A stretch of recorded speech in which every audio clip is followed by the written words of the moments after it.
किसी को भी बताए बिना घर से प्रायः चुपके से चले जाना परमहंस योगानंद जी की वर्षों तक आदत रही थी। न ही वे पिताजी से रेलवे का पास मांगते थे ताकि उनको अपनी योजनाओं को प्रकट न करना पड़े, परंतु सदा ही वे अपने कुछ मित्रों को अपनी संगति के लिए आमंत्रित कर लेते थे। उनकी यात्राओं का अभिप्राय संतों तथा मंदिरों और ध्यान के लिए एकांत स्थलों की खोज के लिए होता था। पहले पहले आध्यात्मिक विषयों पर योगानंद जी की तल्लीनता के लिए परिवार के सदस्यों ने कटु आलोचना एवं विरोध किए। उन्होंने पिताजी से इसके समाधान के लिए कुछ करने का अनुरोध किया, परंतु कुछ समय के उपरांत योगानंद जी की स्वतंत्रता को परिवार की सामान्य दिनचर्या के रूप में स्वीकार कर लिया गया। अपने परिवार एवं गृह कार्य से दूर स्वयं को कमरे में बंद करके एकांत में लंबा ध्यान करना योगानंद जी के लिए भी असामान्य नहीं था। अपने गुरु स्वामी श्री युक्तेश्वरानंद जी से भेंट होने के उपरांत के उस समय की यह अवधि बढ़कर एक ही समय में 30 या 48 घंटे तक की हो गई। गर्मियों की छुट्टियों में एक दिन हम सब दोपहर के भोजन के लिए इकट्ठे बैठे थे। योगानंद जी अपने लंबे ध्यान से अभी आए ही थे। हमने 2 दिनों तक उन्हें नहीं देखा था। वे अंतर्मुखी एवं शांत थे। जब उन्होंने अनमने ढंग से प्लेट से थोड़े से चावल खाए तब ऐसा लगता था जैसे वे ईश्वर के सानिध्य की अनुभूति के अतिरिक्त अन्य सभी व्यक्तियों और वस्तुओं के प्रति विस्मरणशील थे। कुछ समय पश्चात मैंने योगानंद जी की आंखों में चमक देखी और सोचा वे कुछ मजाक करने की योजना बना रहे हैं। अचानक अचेत होकर योगानंद जी पीछे की ओर गिर गए। क्या हुआ? क्या तुम ठीक नहीं हो? हमने पूछा। हमने देखा कि वे श्वास नहीं ले रहे थे। उनकी नाड़ी के स्पंदन बिल्कुल बंद हो चुके थे। उनके हृदय की गति रुक गई थी। हमारे एक संबंधी ने दर्द भरे स्वर में कहा, उसे यह इस योग के कारण हुआ है जिसका वह अभ्यास करता है। मैं जानता था कि यह उसके स्वास्थ्य के लिए ठीक नहीं है। अवश्य ही इसका सिर चकरा रहा है। एक चिकित्सक को बुलाया गया। उसने हमें योगानंद जी को बिस्तर पर लिटाने के लिए कहा। फिर उन्होंने ध्यानपूर्वक उनका निरीक्षण किया। अंत में जीवन का कोई लक्षण न देखकर उन्होंने उदासी के साथ अपना सिर हिलाया और कमरे के बाहर चले गए। पूरे परिवार को गहरे शोक की लहर ने जकड़ लिया। हम सभी छोटे बच्चे चिल्ला पड़े और योगानंद जी को पुकारने लगे, उठो उठो। बड़े भी निराशपूर्वक रोने लगे। उन्होंने योगानंद जी को झकझोरा, मोको मोको, हमसे बात करो। हमारी दाई मां झीमा, जो कि योगानंद जी की प्रबल समर्थक थी, दौड़ती हुई कमरे में आई। घटना की जानकारी पाकर उसने योगानंद जी के प्राणहीन शरीर को अपनी बाहों में भर लिया। अश्रु बहाती हुई वह आगे पीछे झूलते हुए रोने लगी। मुकुंद, तुम कहां हो? हे भगवान, इन्हें दूर मत ले जाओ। मैं प्रण करती हूं कि इन्हें फिर कभी नहीं डांटूंगी या कुछ भी कटु शब्द नहीं कहूंगी। यह कितना अच्छा बालक है। कृपा करके इन्हें वापस ले आओ। हमने झीमा को इस प्रकार रोते कभी नहीं देखा था। वह किसी न किसी बहाने योगानंद जी के पीछे पड़ी रहती थी। वह मित्रों के साथ ही अधिक समय व्यतीत करता है, अपना जीवन व्यर्थ गंवा रहा है और कुछ नहीं कर पाएगा और अपने पिताजी की गाढ़ी कमाई को उड़ा रहा है। घर पर मित्रों को खाना खाने के लिए लेकर आना उसे बिल्कुल पसंद नहीं था, जैसा कि वे सदा किया करते थे, और वे सदा इस बात पर झगड़ते थे। जिस प्रकार वे अचानक गिरकर अचेत हो गए थे, उसी प्रकार योगानंद जी हंसी से लोटपोट होते हुए उठकर सीधे बैठ गए। तो झीमा आप मुझे पुनः कभी नहीं डांटेंगी? बुढ़ापे के कारण झीमा को इधर उधर जाने के लिए बेत का सहारा लेना पड़ता था। क्रोधित होते हुए उन्होंने योगानंद जी को मारने के लिए उसे उठाया। नटखट बालक, मैं जानती थी कि तुम ठिठोली कर रहे हो।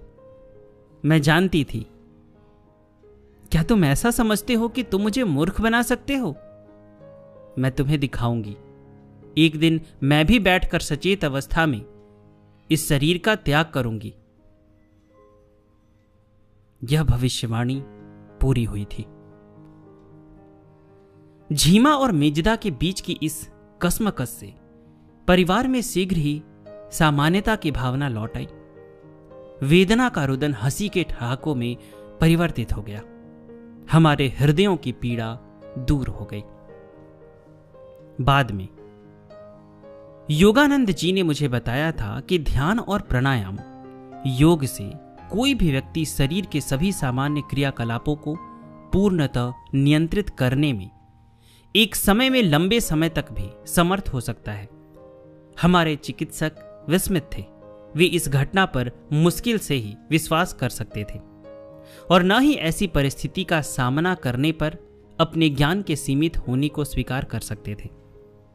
योगानंद जी को बड़ों से यथोचित डांट पड़ी थी, परंतु यह स्पष्ट था कि उन्होंने इस पहेली का आनंद लिया था। अब चलिए हम बचपन में चलते हैं। दिन प्रतिदिन लड़के की बिगड़ती हालत देखकर घर के सभी लोग चिंतित हो उठे। 2 दिन के भीतर वह इतना कमजोर हो गया कि उठना बैठना मुश्किल हो गया। डॉक्टर ने कहा, यह हैजे का उग्र रूप है। लेकिन लड़के की मां के चेहरे पर सिकन तक नहीं थी।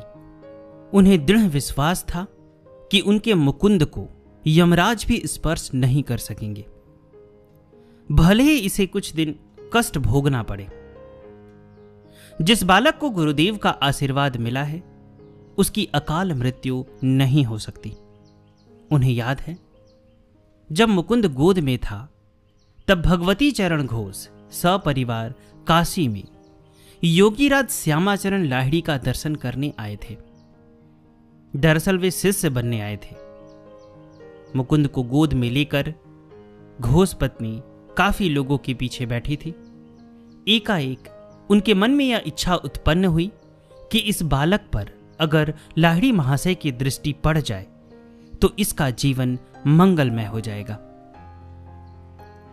अंतर्यामी गुरुदेव ने इस इच्छा को जान लिया। घोष पत्नी को पास बुलाकर बच्चे के सिर पर हाथ फेरते हुए कहा था, आयुष्मान भव। बस इस आशीर्वाद को सुनकर मां मुकुंद के भावी जीवन के प्रति आस्थावान हो गई थी। पति के साथ उन्होंने भी योगी राज के निकट दीक्षा ली थी। केवल यही नहीं, एक और संत का आशीर्वाद मुकुंद को मिला है। लाहिड़ी महाशय से दीक्षा लेने के कुछ दिनों बाद भगवती चरण की बदली लाहौर हो गई। एक दिन एक अपरिचित सन्यासी आया और घोष बाबू से कहा, मैं मुकुंद की मां से मिलना चाहता हूं। मुकुंद की मां जब बाहर आई तब उक्त सन्यासी ने कहा, माताजी, अब आप अधिक दिनों तक नहीं रहेंगी। अब जब कभी बीमार होंगी तब आपके जाने का समय होगा, लेकिन उसके पहले आपको एक काम करना होगा। जेब से एक ताबीज निकालकर दिखाते हुए सन्यासी ने कहा, कल जब आप ध्यान करने बैठेंगी तब अचानक शून्य से आपके हाथ में एक ताबीज गिरेगा। आप उस ताबीज को हिफाजत से रख देंगी। जब आप बीमार होंगी तब किसी ऐसे व्यक्ति के हाथ में ताबीज देते हुए उसे बता देंगी कि आपके निधन के 1 वर्ष बाद इसे मुकुंद को दे दिया जाए, उसके पहले नहीं। वह ताबीज मुकुंद का कल्याण करने के पश्चात जिस प्रकार आएगा ठीक उसी प्रकार चला जाएगा। इतना कहने के बाद साधु चला गया। घोष पत्नी अवाक होकर देखती रही। दूसरे दिन भगवती बाबू की पत्नी जब ध्यान में बैठी तब सन्यासी के बताए हुए निर्देश के अनुसार न जाने कहां से एक ताबीज हाथ पर गिरा। चौंक कर वे चारों ओर देखने लगी। कमरे में कोई नहीं था। मुकुंद की मां को विश्वास हो गया कि यह ताबीज मेरे बच्चे की रक्षा करेगा। आज भी वह ताबीज उनके पास है। इस घटना के बाद से वे मुकुंद पर विशेष ध्यान देने लगी। मुकुंद जब अपने पलंग पर अकेला बैठता, न जाने क्या सोचता रहता, तब उसके चेहरे के चारों ओर एक प्रकार की आभा स्फुटित होती। एक बार उन्होंने मुकुंद से पूछा, तू बैठा बैठा क्या सोचता है? मुकुंद ने कहा, आंखों के सामने सब कुछ दिखाई देता है, पर आंखों के पीछे क्या है पता नहीं चलता। फिर अचानक जैसे भूली हुई बात याद आ गई हो, इस तरह कहने लगा, मां मां, एक दिन मेरी आंखों के सामने कई संत आकर खड़े हो गए। मैंने उन लोगों से पूछा कि आप लोग कौन हैं? उन लोगों ने बताया कि हम सब हिमालय के संत हैं, वहीं जा रहे हैं, कभी तुम्हें भी वहां ले जाएंगे। यह बात सुनकर विस्मय से मां की आंखें बड़ी बड़ी हो गई। उन्होंने लाहिड़ी महाशय की बातों पर विश्वास हो गया। उन्होंने कहा था, आगे चलकर यह बालक संत बनेगा। गुरुदेव की याद आते ही घोष बाबू की पत्नी ने सामने के दीवार पर टंगे चित्र को नमस्कार किया। एकाएक उनके मन में विचार आया कि अगर मुकुंद गुरुदेव के चित्र को प्रणाम करे तो अवश्य चमत्कार होगा। उन्होंने तुरंत मुकुंद से कहा, बेटा, सामने गुरुदेव का चित्र टंगा है, उन्हें प्रणाम करो। मुकुंद ने प्रयत्न किया, पर कमजोरी के कारण उसके हाथ नहीं उठे। उसने कहा, मां, मेरे हाथ उठ नहीं रहे हैं। कोई हर्ज नहीं बेटा, मन ही मन उन्हें प्रणाम करो। मुझे विश्वास है कि गुरुदेव की कृपा से तुम बहुत जल्द अच्छे हो जाओगे। मुकुंद ने मां की आज्ञा का पालन किया। उसी दिन से वह स्वस्थ होने लगा। बाबू भगवती चरण घोष बंगाल नागपुर रेलवे के उपाध्यक्ष पद पर काम कर रहे थे। जिन दिनों वे गोरखपुर में थे, उन्हीं दिनों 5 जनवरी सन 1893 के दिन मंझले पुत्र के रूप में मुकुंद ने जन्म लिया था।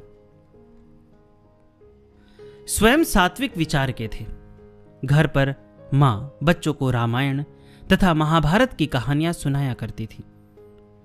पिताजी के साथ अविनाश बाबू कार्य करते थे। अक्सर उनके यहां आने जाने पर अनेक संतों की कहानियां वह सुना करता था। खासकर वे अपने गुरुदेव श्यामाचरण लाहिड़ी की चर्चा करते थे, जिनका चित्र उसके घर पर है। स्वयं मुकुंद को अपने ऊपर कभी कभी आश्चर्य होता था। अगर वह कोई बात दृढ़ता से कहता है तो वह हो जाती थी। उसकी बहन उमा अपने पैर के फोड़े पर मरहम लगा रही थी। मुकुंद ने डिबिया से थोड़ी सी दवा निकालकर अपनी बाह पर लगाया। यह देखकर उमा ने पूछा, तुमने दवा क्यों लगाई? तुम्हें तो कुछ नहीं हुआ है। दीदी, देखना, कल यहां फोड़ा हो जाएगा। चल हट, बेमतलब फोड़ा क्यों होगा?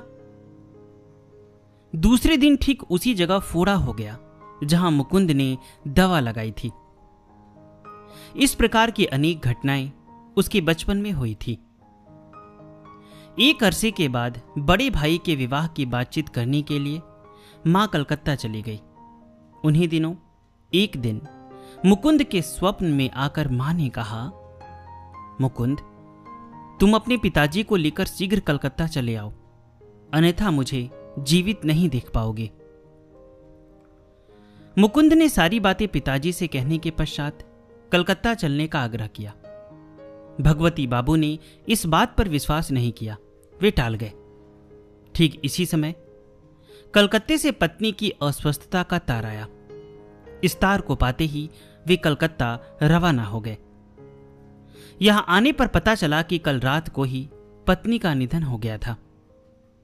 मां के निर्देशानुसार बड़े भाई अनंत ने 14 माह बाद मुकुंद को मां का एक पत्र और उस ताबीज को दिया जिसका जिक्र किया जा चुका है। मां के निधन के कारण घर के सभी लोग रिक्तता महसूस करते रहे। इन्हीं दिनों मुकुंद को सनक सवार हुई कि वह बनारस जाकर योग की शिक्षा लेगा। उसकी जिद के आगे पिता को झुकना पड़ा। बनारस आकर वह एक विद्यालय में दाखिल हुआ जहां योग की शिक्षा दी जाती थी। मुकुंद के भावी गुरु बनारस में अपनी बीमार मां की सेवा कर रहे थे। जब गुरु की अतीन्द्रिय शक्ति ने उन्हें सूचित किया कि उनके शिष्य का आगमन नगर में हो गया है, तब वे उसे अपनी ओर आकर्षित करने की क्रिया करने लगे।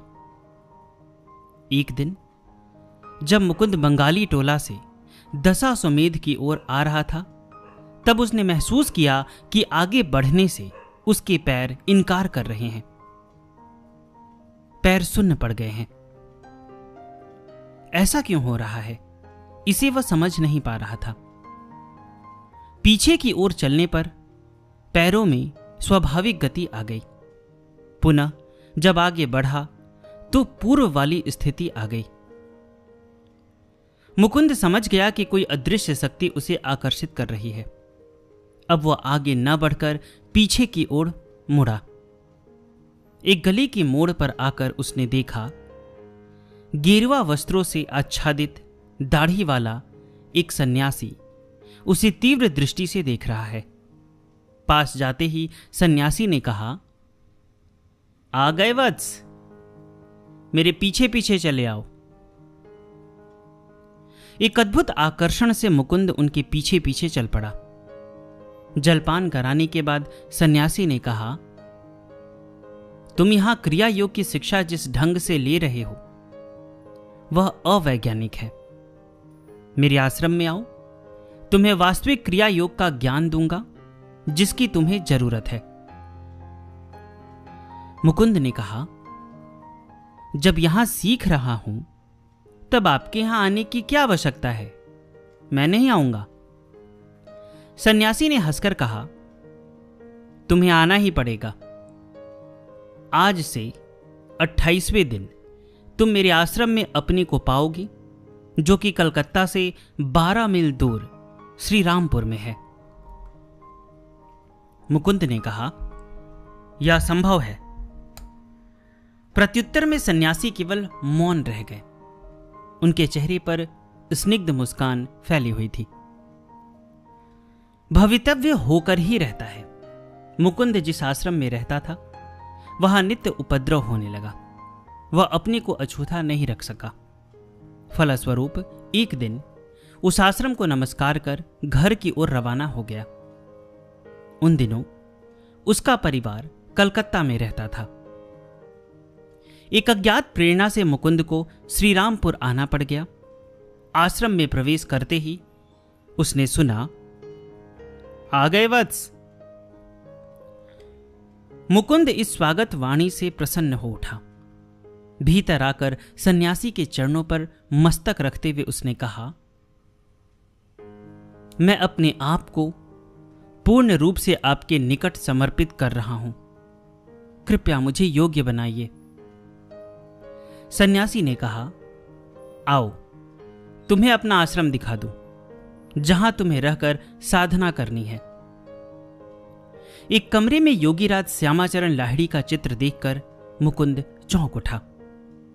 कहा, यह चित्र तो मेरे माता पिता के गुरुदेव का है। सन्यासी ने कहा, यही मेरे पूज्य गुरुदेव हैं। मुझे तुम्हारी सारी बातें मालूम है। अब मेरा आदेश है कि क्रिया योग सीखने का चक्कर छोड़कर तुम मन लगाकर अध्ययन करो। आगे चलकर तुम्हें भारतीय योग पद्धति का ज्ञान देने के लिए पश्चिमी देशों में जाना पड़ेगा। केवल यही नहीं, वहां आश्रम स्थापित कर लोगों को अध्यात्म का ज्ञान देना पड़ेगा।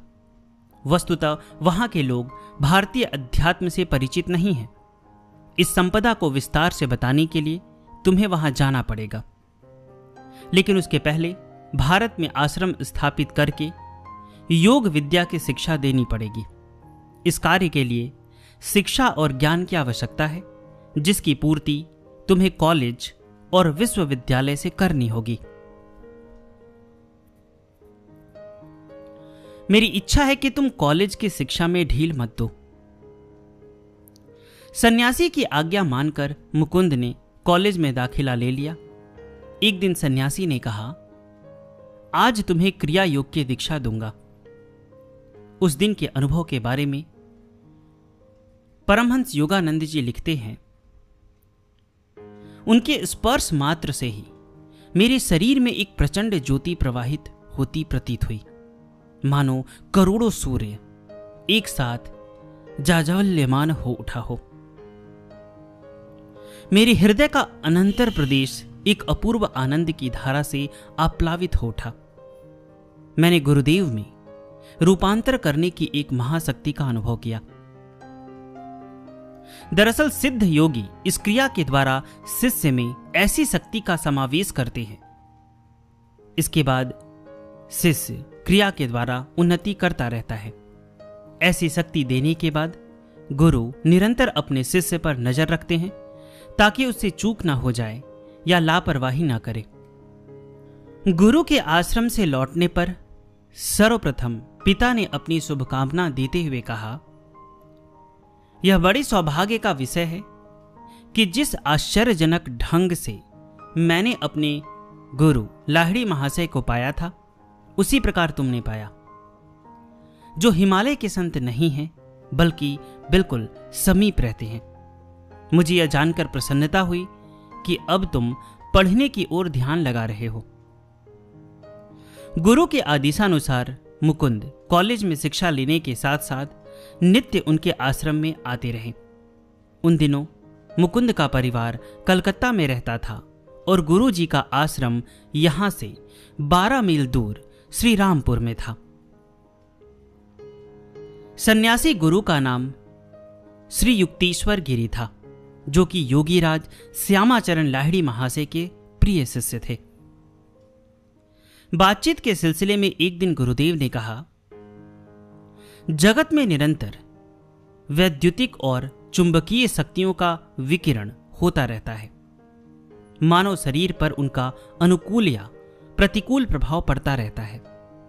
युगों पूर्व हमारे ऋषि मुनियों ने सूक्ष्म जागतिक शक्ति किरणों के प्रतिकूल प्रभावों का सामना करने की समस्या पर गहन चिंतन किया और आविष्कार किया कि शुद्ध धातुओं में से सूक्ष्म प्रकाश किरणें प्रस्फुटित होती रहती है, जिनमें ग्रहों के प्रतिकूल प्रभावों को निष्फल बना देने की प्रचंड प्रतिशक्ति विद्यमान है।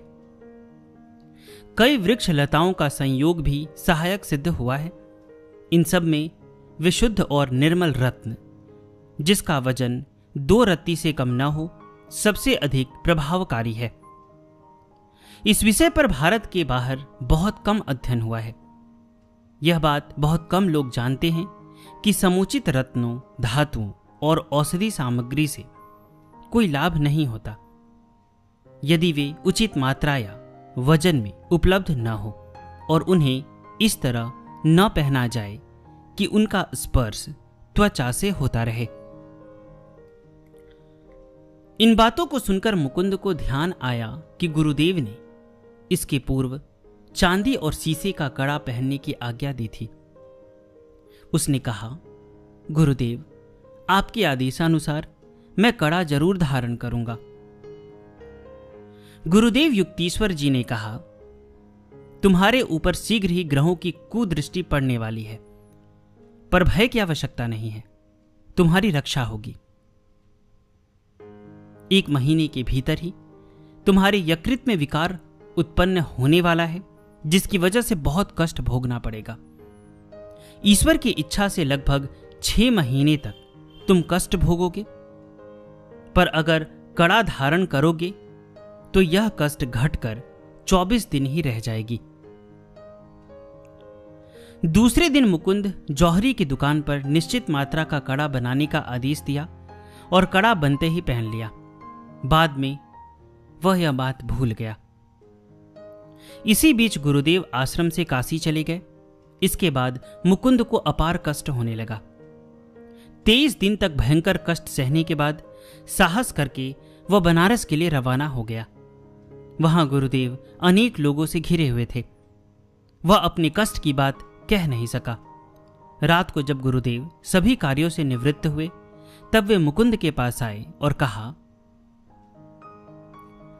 तुम अपनी पीड़ा की बात कहने आए हो ना?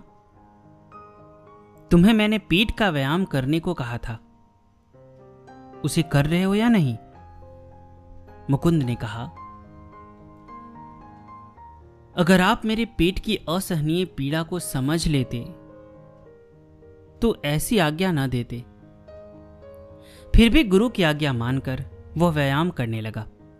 एकाएक कह उठा, गुरुदेव, अब मुझसे व्यायाम ना होगा, बहुत कष्ट हो रहा है। गुरुदेव ने कहा, ऐसा हो ही नहीं सकता। तुम कह रहे हो कि असहनीय पीड़ा हो रही है और मैं देख रहा हूं कि पीड़ा नहीं है। इतना कहने के बाद गुरुदेव ने प्रश्न सूचक दृष्टि से मुकुंद की ओर देखा। तभी मुकुंद ने अनुभव किया कि जादू की तरह उसका सारा कष्ट दूर हो गया है। इस पीड़ा के कारण वह लगातार कई सप्ताह तक सो नहीं सका था। इस वक्त वह पीड़ा बिल्कुल गायब हो गई है। उसे अपने कष्ट से मुक्ति पाने की बेहद प्रसन्नता हुई। श्री युक्तेश्वर गिरी के श्री रामपुर स्थित आश्रम में मुकुंद के अलावा अन्य कई शिष्य गुरुदेव की सेवा में लगे रहते थे। इनमें अधिकांश क्रिया योग की शिक्षा लेने के लिए आश्रम में आते जाते थे। मुकुंद ने अपने सहपाठी दीजेन से कहा कि तुम मेरे गुरुदेव के पास चलो, वे तुम्हें क्रिया योग की शिक्षा देंगे। इससे ईश्वरीय आंतरिक विश्वास द्वारा द्वैतवादी खलबली को शांति प्राप्त होगी। मुकुंद के आह्वान पर दीजेन भी आश्रम में आया। युक्तेश्वर जी की कृपा हुई। मुकुंद क्रिया योग में साधना करते करते उन्नत अवस्था प्राप्त कर चुका था। अक्सर उसे गुरु जी का संदेश अथवा किसी घटना की सूचना अंतर्देश से प्राप्त हो जाती थी। एक दिन मुकुंद और दीजेन शाम के समय जब आश्रम में आए तब उन्हें कन्हाई नामक एक बालक ने सूचना दी, गुरुदेव यहां नहीं है, किसी आवश्यक कार्य से कलकत्ता चले गए हैं। दूसरे दिन मुकुंद को एक पोस्टकार्ड मिला। गुरुदेव ने लिखा था, मैं बुधवार को प्रातःकाल कलकत्ता से प्रस्थान करूंगा। तुम और दीजेन प्रातःकाल 9 बजे श्री रामपुर स्टेशन पर मिलो। बुधवार को 8:30 बजे मुकुंद के मन में गुरुदेव द्वारा संचालित टेलीपैथी द्वारा समाचार मिला, मैं रुक गया हूं, 9 बजे की गाड़ी पर मत पहुंचो।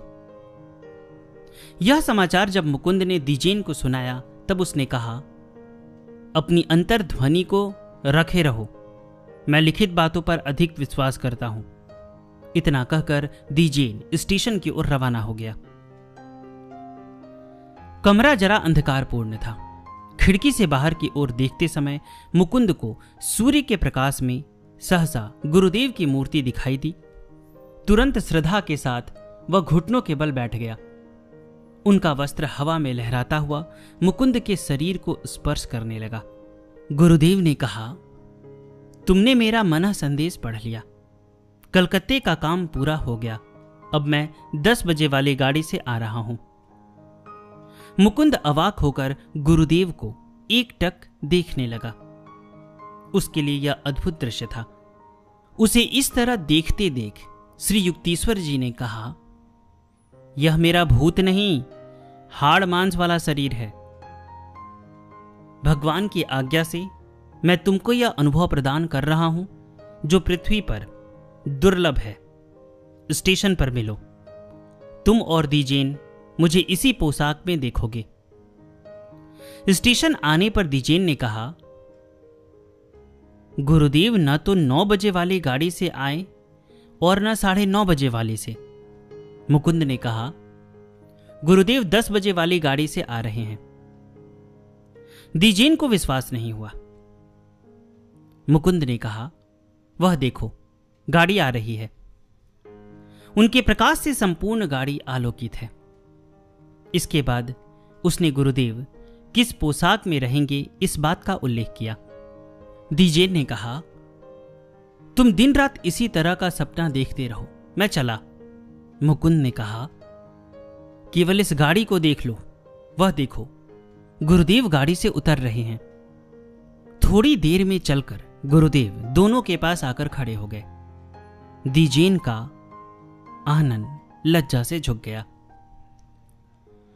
क्रिया योग की चर्चा करते हुए युक्तीश्वर जी ने एक दिन मुकुंद से कहा, मेरे परम गुरु यानी गुरु के गुरु यानी श्री योगीराज श्यामाचरण लाहिड़ी महाशय के गुरु महाअवतार बाबा जी ने गुरुदेव को बताया था, इस 19वीं शताब्दी जो क्रिया योग तुम्हें दे रहा हूं वह उसी विज्ञान का पुनरुज्जीवन है जिसे भगवान श्री कृष्ण ने अर्जुन को दिया था, बाद में जिसे पतंजलि तथा कबीर ने प्राप्त किया था।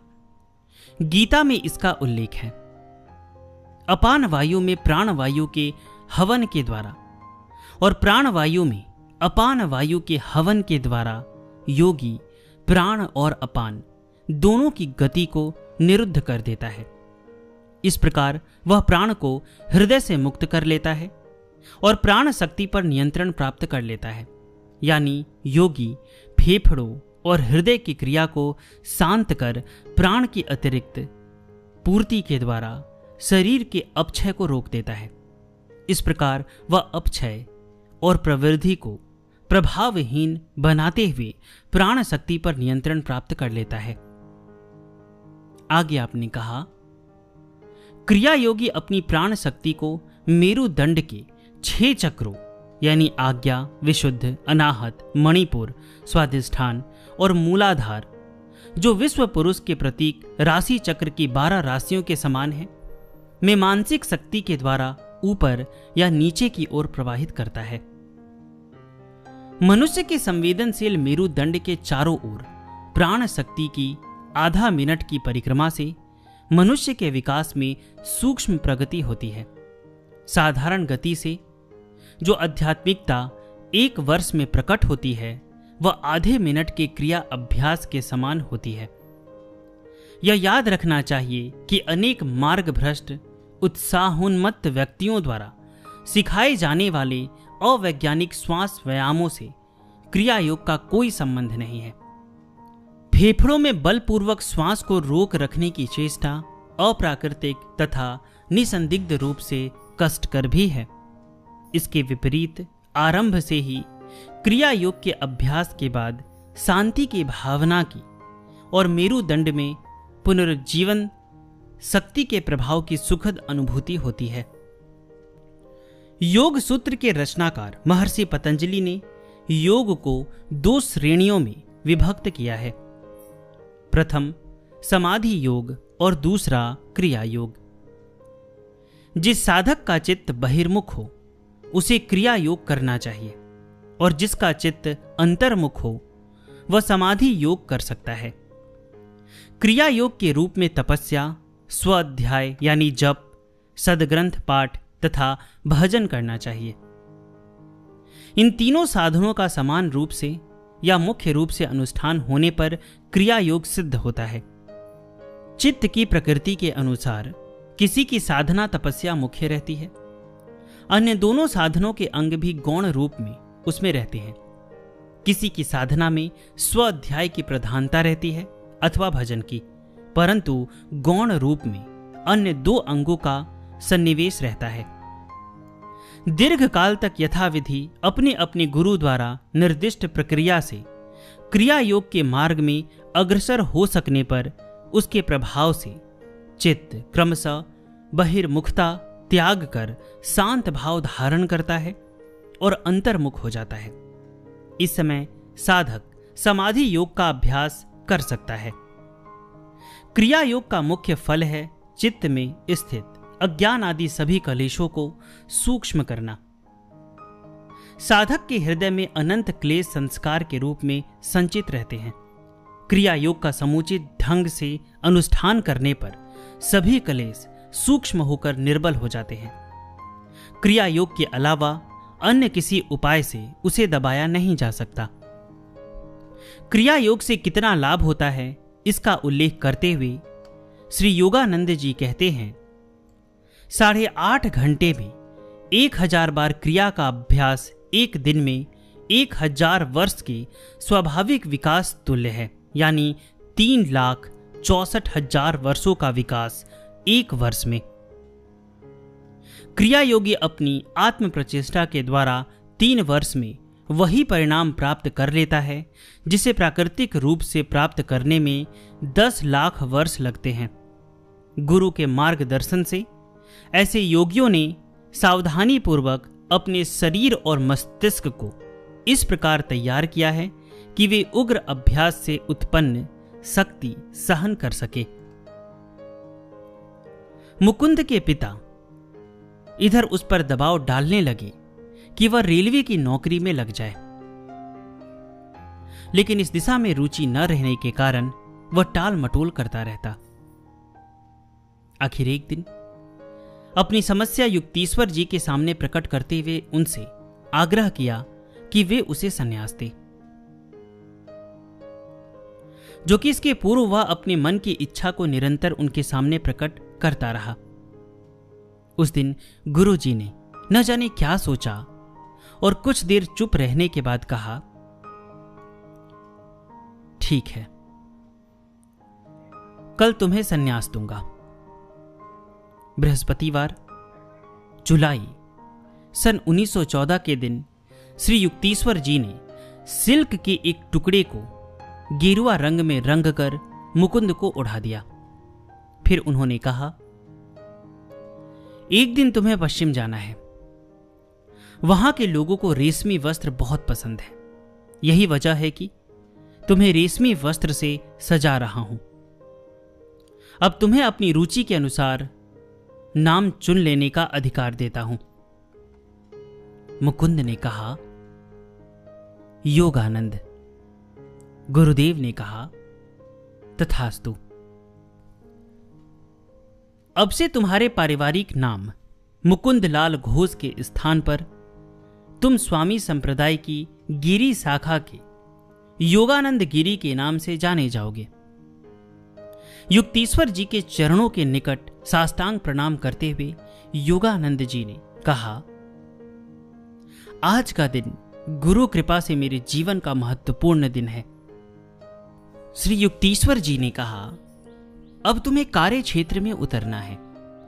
सबसे पहले यहां के बालकों को योग शिक्षा देनी है ताकि इसके माध्यम से उनमें मानवता का विकास हो।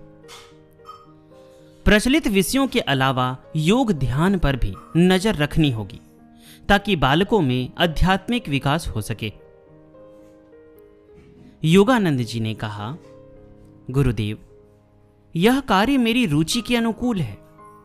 आपका आशीर्वाद मिलता रहा तो मैं सहर्ष इस कार्य को करने का प्रयत्न करूंगा। योगानंद जी ने बंगाल के एक नगण्य गांव में केवल 7 बालकों को लेकर कार्य प्रारंभ किया। यह सन 1917 ईस्वी की बात है। इसके बाद कासिम बाजार के महाराज सर मणिचंद्र चौधरी के दान से रांची में योगदा सत्संग ब्रह्मचर्य विद्यालय की स्थापना हुई। यहां सामान्य शिक्षा के अलावा योग पर अधिक ध्यान दिया जाता था। आश्चर्य की बात है कि प्रथम वर्ष में इस विद्यालय में भर्ती होने के लिए 2000 आवेदन पत्र प्राप्त हुए, लेकिन वहां केवल 100 विद्यार्थियों के लिए व्यवस्था थी। शेष बच्चों के लिए केवल दिन की शिक्षा व्यवस्था की गई। इस प्रकार विद्यालय क्रमशः उन्नति करता रहा। एक दिन बाल मंडली को लेकर योगानंद विद्यालय से दूर एक पहाड़ी पर सैर कराने के लिए ले गए थे। वहीं एक बालक ने सहसा प्रश्न किया, स्वामी जी, कृपया यह बताइए कि क्या मैं वैराग्य पथ पर सदा आपके साथ बना रहूंगा? योगानंद जी की अतीन्द्रिय शक्ति ने जवाब दिया, नहीं बच्चे, तुम बलपूर्वक ले जाए जाओगे और बाद में तुम्हारी शादी हो जाएगी। बालक ने तीवर बदलकर कहा, ऐसा नहीं हो सकता। मेरे मरने पर ही लोग मुझे यहां से ले जा सकते हैं। लेकिन ऐसा नहीं हुआ। उसके अभिभावक आए और उसे जबरन अपने साथ ले गए। बाद में उसका विवाह हो गया। इस बालक के प्रश्न को सुनकर काशी नामक बालक को अपने भविष्य के बारे में उत्सुकता हुई। उसने योगानंद जी से प्रश्न किया, मेरे भाग्य में क्या है? योगानंद जी ने कहा, शीघ्र ही तुम्हारी मृत्यु हो जाएगी। इतना कहने के बाद योगानंद जी चौंक उठे। मुझे ऐसा नहीं कहना चाहिए था। इसके पहले अन्य लड़के अपने बारे में सवाल करे, वे तुरंत अपने कमरे में चले गए। अन्य लड़के प्रश्न करते रह गए, पर उन्होंने किसी को कोई जवाब नहीं दिया। विद्यालय से लौटने के बाद काशीराम पुनः योगानंद जी के कमरे में आया और प्रश्न किया, अगर मैं मर जाऊं और पुनर्जन्म लूं तो क्या आप मुझे खोज निकालेंगे और पुनः आध्यात्मिक मार्ग पर ले आएंगे? इस प्रश्न का उत्तर सहसा योगानंद जी नहीं दे सके। कुछ देर बाद उन्होंने कहा, अगर परम पिता मेरी सहायता करेंगे तो तुम्हें खोजने का प्रयत्न करूंगा। योगानंद जी को कुछ दिनों के लिए बाहर जाना था। सहसा उन्हें बोध हुआ कि अगर काशी विद्यालय से बाहर न जाए तो उसका संकट टल सकता है। उसे बुलाकर योगानंद जी ने कहा, मैं कुछ दिनों के लिए बाहर जा रहा हूं। मेरी अनुपस्थिति में तुम बाहर कहीं मत जाना। योगानंद जी के जाने के 4 दिन बाद काशी के पिता उसे घर ले जाने के लिए आए, पर वह जाने को राजी नहीं हुआ। पिता ने कहा, तेरी मां की तबीयत ठीक नहीं है, वह एक बार तुझे देखना चाहती है। इस बात पर भी जब काशी जाने को राजी नहीं हुआ, तब पिता ने कहा कि मैं तुझे पुलिस की सहायता से ले जाऊंगा, तब देखूंगा कि तू कैसे नहीं चलता। पुलिस के विद्यालय में आने से यहां की अप्रतिष्ठा होगी, यह सोचकर वह पिता के साथ चला गया। कलकत्ता जाकर बाजार का चाट खाने पर उसे हैजा हुआ और वह मर गया। इधर जब योगानंद जी विद्यालय आए तब सारा समाचार उन्हें ज्ञात हुआ। वे तुरंत काशी को ले आने के लिए कलकत्ता रवाना हो गए। जब हावड़ा पुल पर से रवाना हो रहे थे तब उन्होंने काशी के पिता को अशौच अवस्था में देखा। तुरंत गाड़ी पर से कूदकर बोले, तुम हत्यारे हो, तुमने मेरे काशी के प्राण जिदवश ले लिया। काशी के निधन के 6 महीने तक योगानंद जी योग क्रिया का प्रयोग करते रहे।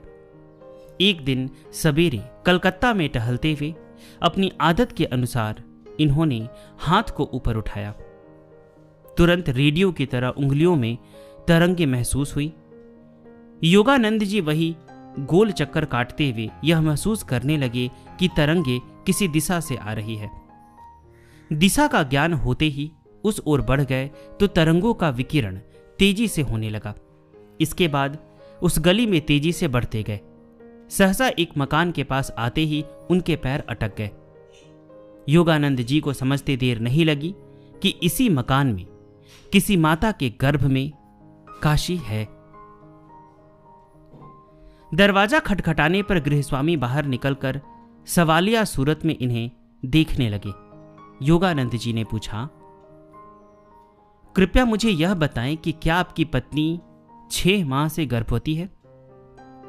उन्होंने इस बात को स्वीकार किया। तब योगानंद जी ने काशी के बारे में सारी बातें कहने के बाद कहा, आपको एक गौर वर्ण का पुत्र प्राप्त होगा, जिसका मुंह चौड़ा होगा, ललाट पर भ्रमरी रहेगी। बड़ा होने पर उसके अध्यात्म के प्रति बेहद रुचि होगी। बाद में पता चला कि गृहस्वामी ने योगानंद जी के इस बात पर विश्वास करके लड़के का नाम काशी रखा था।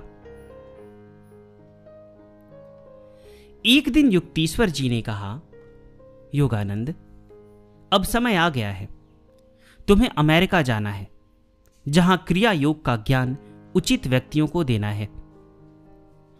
योगानंद जी को इस बात की जानकारी थी कि दीक्षा लेने के पूर्व से ही गुरुदेव उन्हें पश्चिम जाने की प्रेरणा देते रहे, अतएव इस समय दिया गया यह आदेश समयानुकूल है। निश्चित रूप से यात्रा की सारी व्यवस्था गुरुदेव की ओर से होगी। योगानंद जी ने कहा, आपका आदेश सिरोधार्य है, मैं पिताजी से भी आज्ञा ले लूं। युक्तीश्वर जी मुस्कुराए और बोले, अगर वे विरोध करेंगे तो क्या यात्रा स्थगित कर दोगे? योगानंद जी ने कहा, संभवतः वह ऐसे महान कार्य के लिए विरोध नहीं करेंगे। अगर ऐसा संभव हुआ तो मैं गुरु के आदेश को महत्व दूंगा, क्योंकि अब मैं सन्यासी हूं। दूसरे दिन जब यह समाचार पिताजी को सुनाया गया तो वे नाराज होकर बोले, तुम अमेरिका नहीं जा सकते? यह मत समझना कि मैं तुम्हें यात्रा व्यय दूंगा। योगानंद जी ने कहा, मैं आपसे यात्रा व्यय मांग कहां रहा हूं, केवल अनुमति के लिए निवेदन किया है। गुरुदेव की इच्छा जब वहां भेजने के लिए है, तब सारी व्यवस्था भगवत कृपा से वे ही करेंगे।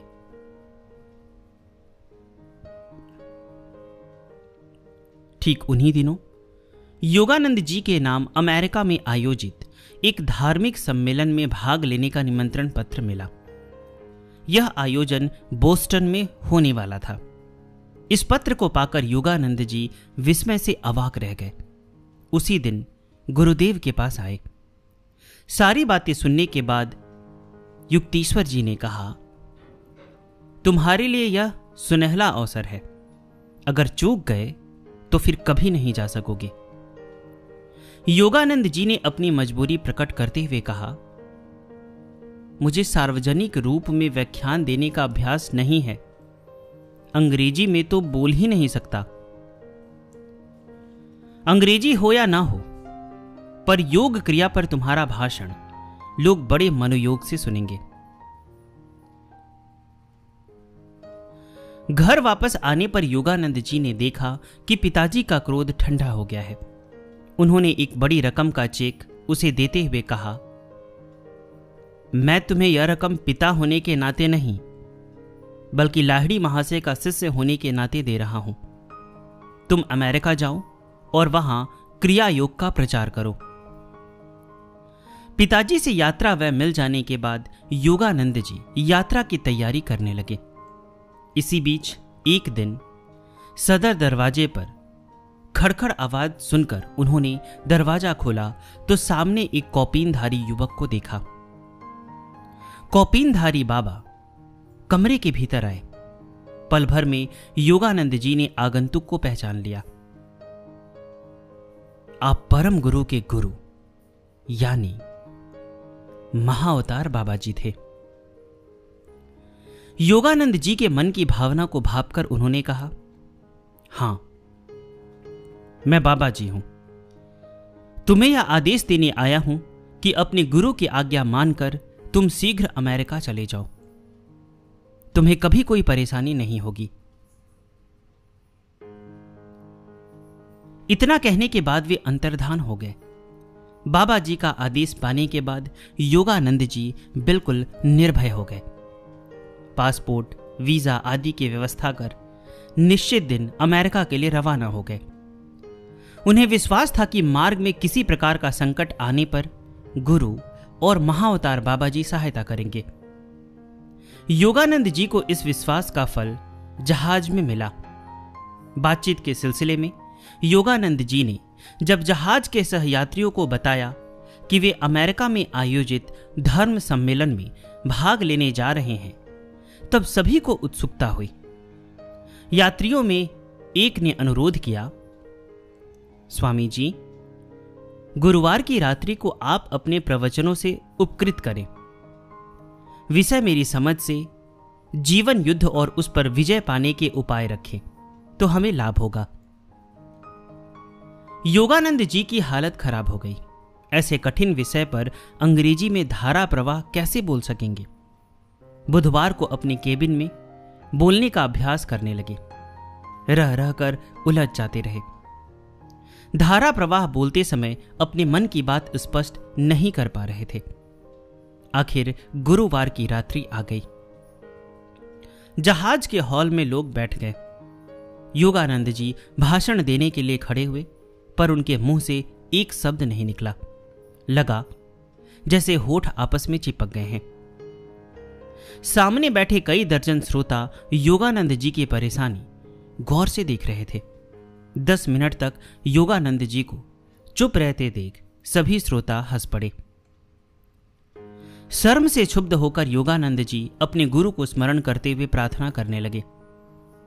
तभी उनकी अंतरात्मा से आवाज आई, तुम बोल सकते हो, बोलना शुरू करो। इस प्रेरणा स्पंद संदेश को पाते ही योगानंद जी की जड़ता क्षण मात्र में दूर हो गई। गुरु शक्ति ने उन्हें धारा प्रवाह भाषण देने के लिए प्रेरित किया। उन्हें अपने ऊपर आश्चर्य हो रहा था कि वे कैसे बोलते चले जा रहे हैं। भाषण समाप्ति के बाद उन्होंने श्रोताओं से अपने भाषण के बारे में पूछा।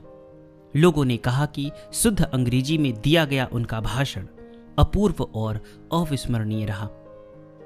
मन ही मन गुरु चरणों में प्रणाम करते हुए योगानंद जी ने कहा कि इसी प्रकार सहायता करते रहें। बोस्टन की धर्म सभा में भी अपने भाषण के माध्यम से योगानंद जी ने श्रोताओं को प्रभावित किया। उन्हें यह समझते देर नहीं लगी कि यह सब गुरु कृपा से हो रहा है। मैं तो अंग्रेजी में ठीक से बोलने में हिचकता रहा। गुरु का आशीर्वाद निरंतर साथ दे रहा है। गुरु ने जिस महान कार्य के लिए उन्हें अमेरिका भेजा है, अब उस दिशा में कार्य करने लगे। सन 1920 से 1930 तक हजारों अमेरिकी जनता ने आपकी क्रिया योग पद्धति से आकृष्ट होकर शिष्यत्व ग्रहण किया। आपने स्थानीय साधकों को संस्था का अध्यक्ष बनाया और स्वयं अमेरिका के विभिन्न शहरों में भाषण देते रहे। इसी बीच कैलिफोर्निया में सेल्फ रियलाइजेशन फेलोशिप योगदा सत्संग सोसाइटी ऑफ इंडिया का अंतर्राष्ट्रीय कार्यालय की स्थापना उन्होंने की। इस संस्था के माध्यम से अध्यात्म तथा क्रिया योग का प्रचार होने लगा। इन सब कार्यों में वे इस तरह लगे रहे कि कब 15 वर्ष गुजर गए इसका पता नहीं चला। ठीक इन्हीं दिनों अंतरात्मा से गुरुदेव की वाणी सुनाई दी, भारत लौट आओ। पिछले 15 वर्ष तक मैंने इंतजार किया। मैं शीघ्र शरीर त्याग कर प्रस्थान करने वाला हूं। योगानंद, अब देर मत करो, शीघ्र चले आओ। गुरुदेव के इस आदेश को उन्होंने अपने एक मित्र को सुनाया। उसने योगानंद जी की यात्रा की सारी व्यवस्था कर दी। योगानंद जी वापस जा रहे हैं जानकर अनेक छात्रों ने मिलकर विदाई समारोह का आयोजन किया। वे अमेरिका से 9 जून सन 1935 के दिन रवाना होकर भारत आ गए। बंबई से कलकत्ता आने पर योगानंद जी का अभूतपूर्व स्वागत हुआ। यहां से वे अपने अमेरिकी शिष्यों के साथ श्री रामपुर स्थित गुरुदेव के आश्रम में आए। अमेरिका से गुरुदेव के लिए अनेक उपहार ले आए थे, जिसे योगानंद जी ने उन्हें समर्पित कर दिया। इसके बाद गुरुदेव से अनुमति लेकर अपने शिष्यों के साथ वे भारत के विभिन्न स्थानों में भ्रमण करने लगे। कुछ दिनों बाद योगानंद जी के गुरु भाई श्री अतुल चंद्र राय के पास एक तार पहुंचा, जल्द पूरी आश्रम आ जाइए। उन दिनों युक्तेश्वर जी अपने पूरी आश्रम में थे। इस तार की सूचना योगानंद जी को अतीन्द्रिय शक्ति ने दी। इस तार का क्या अर्थ है समझते ही वे धम से जमीन पर बैठ गए। भगवान से गुरुदेव के जीवन दान के लिए प्रार्थना करने लगे। थोड़ी देर बाद वे कलकत्ता स्थित घर से स्टेशन की ओर रवाना हुए तो उनके अंतर मन से आवाज आई, आज रात पूरी मत जाओ, तुम्हारी प्रार्थना स्वीकार्य नहीं है। नहीं भगवान, कहते हुए योगानंद बेचैन हो उठे। उन्हें समझते देर नहीं लगी कि अंतिम समय में मेरा उपस्थित रहना भगवान को मंजूर नहीं है। दूसरे दिन जब वे पुरी के लिए रवाना हुए तब मार्ग में श्री युक्तेश्वर जी प्रकट हो गए। उनकी मुद्रा गंभीर थी। क्या सब कुछ समाप्त हो गया? विनय पूर्वक शून्य में प्रणाम करते हुए योगानंद जी ने पूछा। उन्होंने सिर हिलाया और फिर शून्य में वे धीरे धीरे अंतर्धान हो गए। पूरी स्टेशन पर उतरकर योगानंद जी चारों ओर देख रहे थे। तभी एक व्यक्ति पास आकर बोला,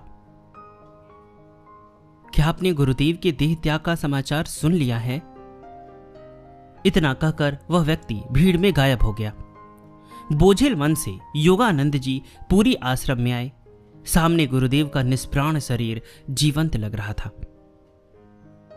योगानंद चीखकर रोने लगे। बंगाल का शेर चला गया। 9 मार्च को उनका शरीर छूटा। 10 मार्च के दिन सन्यासियों की परंपरा के अनुसार श्री युक्तेश्वर जी को समाधि दे दी गई। गुरुदेव के जाने के पश्चात योगानंद जी भारत के विभिन्न संतों से मिलते रहे। श्री आनंदमयी मां, निराहार योगिनी आदि इनमें प्रमुख रहे। सन 1938 में दक्षिणेश्वर में उन्होंने योगदा आश्रम स्थापित किया। इसके बाद वे पुनः पश्चिम चले गए और कई देशों में भाषण देने के बाद अमेरिका चले आए। यहां आकर 1940 से 1951 तक वे अपने लोगों को क्रिया योग के बारे में प्रशिक्षण देते रहे। 9 मार्च सन 1952 के दिन भारतीय राजदूत श्री विनय रंजन सेन के सम्मान में आयोजित समारोह में भाषण देने के बाद योगानंद जी ने अपना नश्वर शरीर त्याग दिया। 7 मार्च से 27 मार्च तक उनका पार्थिव शरीर जनता के दर्शन के लिए रखा गया था। इसके बाद 27 मार्च को उन्हें समाधि दे दी गई। स्वामी विवेकानंद के पश्चात योगानंद जी ने भारतीय अध्यात्म का प्रचार पश्चिमी देशों में करके यह प्रमाणित कर दिया कि इस क्षेत्र में भारत अन्य देशों से आगे है। परमहंस योगानंद जी के बारे में अगर आप विस्तार से पढ़ना चाहते हैं तो आपको योगी कथामृत अवश्य पढ़नी चाहिए। और उनकी एक बायोग्राफी है जिसे उनके भाई ने लिखा है। उस पुस्तक का नाम है मेजदा। श्री श्री परमहंस योगानंद का परिवार एवं उनका प्रारंभिक जीवन, सनंद लाल घोष। डिस्क्रिप्शन में मैं लिंक दे दूंगा, अगर आप चाहें तो इसे ऑर्डर करके पढ़ सकते हैं। और आपने अभी जो सुना कि अपने गुरु के बाद वो कुछ सिद्ध संतों से भी मिले थे, तो उनमें एक निराहार योगिनी से वो मिले थे। तो उनके बारे में मैंने बहुत पहले रिकॉर्ड किया था, तो आगे हम उसी के बारे में सुनेंगे। तो मैं अभी उसे रिकॉर्ड नहीं कर रहा हूँ, इसे मैंने बहुत पहले रिकॉर्ड किया था, जब मतलब मेरे पास अच्छे इक्विपमेंट भी नहीं थे रिकॉर्ड करने के लिए। तो आइए हम सुनते हैं। उसमें आवाज़ की क्वालिटी अभी के जैसी नहीं होगी तो उसके लिए क्षमा करें। तो आइए हम सुनते हैं निराहार योगिनी के बारे में।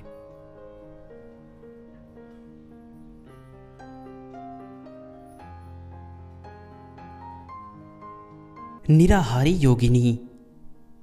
गुरुजी, अभी हम कहाँ जा रहे हैं? श्री राइट हमारी फोर्ट चला रहे थे। उन्होंने उत्सुकता से चमकती अपनी आंखें सड़क से हटाकर एक पल के लिए प्रश्नार्थक दृष्टि से मेरी ओर देखते हुए पूछा। प्रायः प्रतिदिन ही यह होता था कि उस दिन बंगाल के किसी नए हिस्से की खोज करने का अवसर उन्हें मिलेगा, जिसकी उन्हें पहले से जानकारी नहीं होती थी। मैंने भक्तिभाव के साथ उत्तर दिया, ईश्वर ने चाहा तो आज हम संसार का 8वां आश्चर्य देखने जा रहे हैं।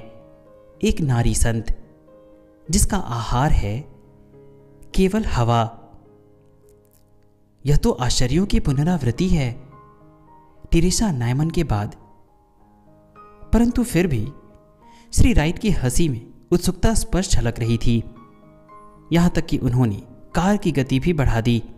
उनकी यात्रा दैनंदिनी के लिए और अधिक असामान्य सामग्री जो मिलने वाली थी, ये कोई सामान्य पर्यटन नहीं है। रांची विश्वविद्यालय को पीछे छोड़कर अभी हम बाहर निकले ही थे। सूर्योदय से पहले ही हम निकल पड़े थे। मेरे और मेरे सचिव के अतिरिक्त मेरे 3 बंगाली मित्र कार में हमारे साथ थे। सुबह की उस अत्यंत आह्लादक प्राकृतिक मदिरा रूपी हवा का हम खूब पान कर रहे थे। श्री राइट भोर में ही बाहर निकलने वाले ग्रामीणों और धीरे धीरे चलने वाली 2 पहियों की बैलगाड़ियों के बीच से सावधानी पूर्वक कार चला रहे थे, क्योंकि गाड़ियों में जुते हुए बैल अपने रास्तों में हस्तक्षेप करने वाले इस भोंपूबाज दखलंदाज को रास्ता देने के विचार में नहीं लग रहे थे। गुरुजी, इस निराहारी संत के बारे में हम अधिक जानना चाहते हैं। मैंने उन्हें बताया, उनका नाम गिरिबाला है। अनेक वर्षों पूर्व स्थितिलाल नंदी नाम के एक विद्वान सज्जन से मुझे उनके बारे में जानकारी मिली थी। स्थिति बाबू प्राय मेरे भाई विष्णु को पढ़ाने के लिए हमारे गढ़पार रोड वाले घर पर आया करते थे। स्थिति बाबू ने मुझे बताया था, मैं गिरिबाला को अच्छी तरह से जानता हूं। वे एक विशिष्ट योग प्रविधि का प्रयोग करती है जिससे वे भोजन बिना रह सकती है। जब वे इच्छापुर के पास नवाबगंज में रहती थी तब मैं उनका पड़ोसी था। मैंने बहुत ध्यान से उनका निरीक्षण किया, पर कभी ऐसा कोई प्रमाण मुझे नहीं मिल सका कि वे कुछ खाती या पीती हो। आखिर मेरी उत्सुकता इतनी बढ़ गई कि मैं वर्धमान के महाराजा के पास जा पहुंचा और उनसे इसकी जांच करवाने का अनुरोध किया। कहानी सुनकर विस्मित हुए महाराज ने उन्हें अपने महल में आमंत्रित किया।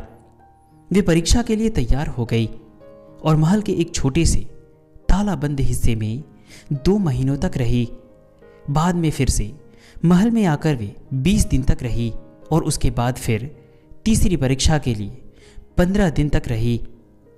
महाराज ने स्वयं मुझे बताया कि इन 3 उग्र परीक्षाओं से उन्हें विवादिता रूप से विश्वास हो गया कि गिरिबाला पूर्ण निराहारी अवस्था में रहती है। अपनी कहानी समाप्त करते हुए मैंने कहा, स्थिति बाबू की यह कहानी 25 वर्षों से अधिक समय से मेरे मन में बैठी हुई है।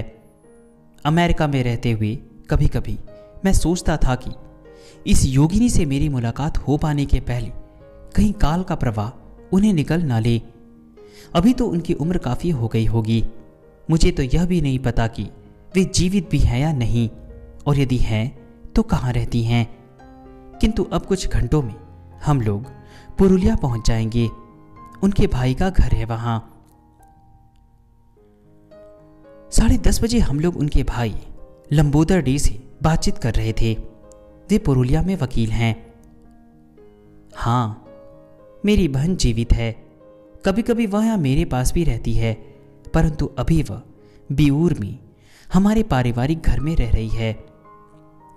फोर्ड की ओर संशय दृष्टि से देखते हुए लंबोदर बाबू ने कहा, स्वामी जी, मुझे शक है कि कोई मोटर गाड़ी कभी बिऊर जितने दूर अंदर तक गई होगी।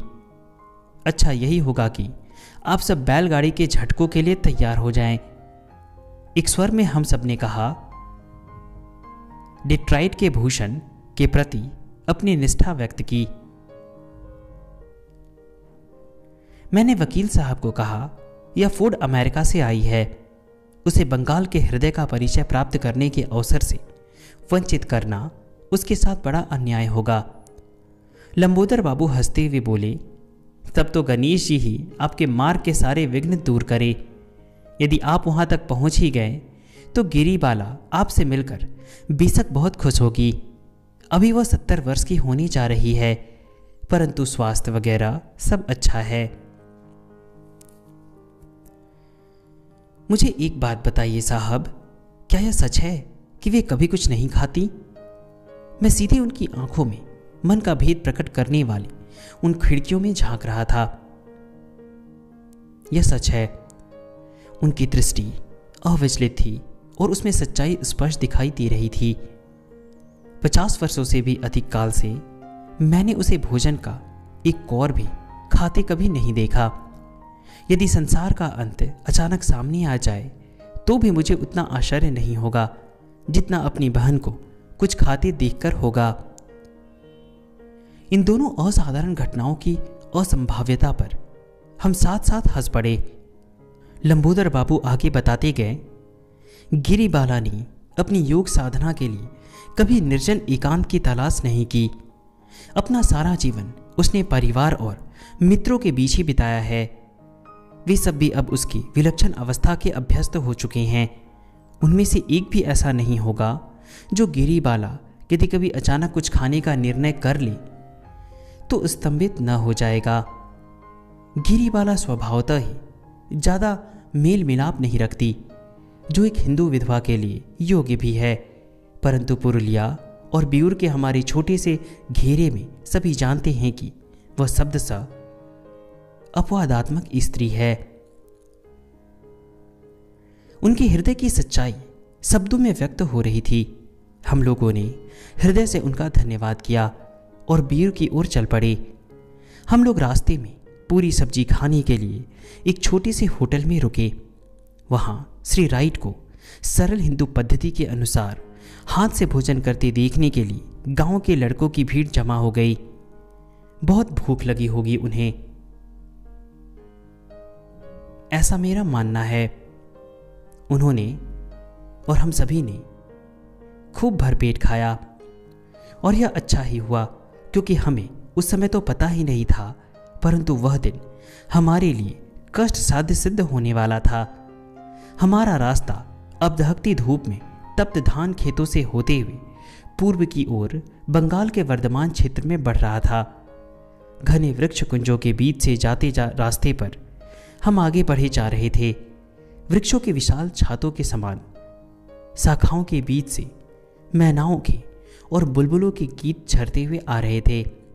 बीच बीच में कोई बैलगाड़ी भी रास्ते में मिल जाती। उसकी धुरी और लोहे का पट्टा चढ़े लकड़ी के पहियों की रीनी रीनी मंजू मंजू ध्वनि शहरों की डामर की सड़कों पर होने वाली ध्वनियों की एकदम विपरीत और तीव्र लग रही थी। डिक, ठहरो। मेरे इस आकस्मिक चिल्लाने का फोर्ड ने एक झटके के साथ विरोध किया। फलों से अत्यधिक लदा वह आम का पेड़ चिल्ला चिल्ला कर हमें बुला रहा है। बच्चों की तरह हम पांचों जमीन पर बिखरे पड़े आमों की ओर दौड़ पड़े। उस वृक्ष ने अत्यंत उदारता के साथ अपने पके हुए फल धरती पर गिरा दिए थे। एक सुप्रसिद्ध अंग्रेजी कविता के शब्दों में थोड़ा सा फेरबदल करके मैंने नया पद बनाकर सुनाया। कोई एक आम पैदा होता है दृष्टि से ओझल ही पड़ा रहने के लिए और अपनी मधुरता को पथरीली भूमि में बर्बाद करने के लिए। स्वामी जी, अमेरिका में ऐसा कुछ नहीं है। हंसते हुए मेरे एक बंगाली शिष्य सैलिस मजुमदार ने कहा। नहीं, आम और तृप्ति से भरकर मैंने स्वीकार किया। पश्चिम में मुझे इस फल की कितनी याद आती थी। आम ना हो तो हिंदू की स्वर की कल्पना ही पूरी नहीं हो सकती। मैंने पत्थर मारकर सबसे ऊंची डाली पर लटकते एक सुंदर फल को नीचे गिराया। तीव्र धूप से तपे अमृतोपम फल को चूसते हुए मैंने पूछा, डिक, सभी कैमरे कार में है ना? जी गुरुजी, पीछे सामान में है। यदि गिरिबाला सच्ची संत सिद्ध हुई तो मैं पश्चिम में उनके बारे में लिखना चाहता हूं। ऐसी प्रेरणापद शक्तियों से युक्त हिंदू योगिनी को अनजान रहकर ही जीना मरना नहीं चाहिए, इनमें से अधिकांश आमों की तरह। आधा घंटा बीत जाने के बाद भी मैं उस शांत मन सदृश प्रदेश में ही टहलता रहा था। तब श्री राइट ने कहा, गुरुजी, हमें सूर्यास्त के पहले गिरिबाला के पास पहुंचना होगा ताकि फोटो निकालने के लिए पर्याप्त प्रकाश मिले। फिर हंसते हुए उन्होंने कहा, पाश्चात्य लोग बड़े संशयी होते हैं। यदि फोटो ना हो तो उनसे इस महिला संत में विश्वास करने की आशा नहीं की जा सकती। यह सूझबूझ ठीक ही थी। आम के लोभ से मुंह फेर कर मैं कार में जा बैठा। तुमने ठीक ही कहा डिक। मैं पाश्चात्य यथार्थवाद की वेदी पर आम रूपी स्वर की बलि देता हूं। फोटो तो हमारे पास अवश्य होनी चाहिए। बैलगाड़ी के पहियों से बनी धारापंथों की झुर्रियां, सख्त हुई मिट्टी के फफूले आदि बुढ़ापे की जर्जावस्था के दुखद लक्षणों की बढ़ती संख्या के साथ रास्ता अधिकाधिक कष्टदायी होता जा रहा था। यदा कदा हम सब लोग कार से उतरकर पीछे से धक्का लगाते थे ताकि श्री राइट कार को किसी प्रकार आगे बढ़ा सके। लंबोदर बाबू ठीक ही कह रहे थे। शैलीश ने स्वीकारा, कार हमें नहीं ढो रही है, हम कार को ढो रहे हैं। कार में चढ़ते उतरने जाने के क्रम से उत्पन्न उकताहट बीच बीच में आते रहने वाले छोटे छोटे गांवों के दर्शन मात्र से ही खत्म होती जाती थी। हर गांव नैसर्गिकता और प्रकृति की सरलता का सुंदर दृश्य था। श्री राइट ने अपनी यात्रा दैनंदिनी में 5 मई 1936 की तारीख में लिखा है, जंगल की छाया में बसे प्राचीन प्रदूषण रहित गांवों के ताड़ वृक्षों की कतारों के बीच से हमारा मार्ग बार बार मुड़ता घूमता जा रहा था। बहुत ही मोहक लगती है घास की छत और मिट्टी की दीवारों की छोटी छोटी झोपड़ियों की ये बस्तियां। हर झोपड़ी के दरवाजे पर भगवान का कोई नाम लिखा हुआ है।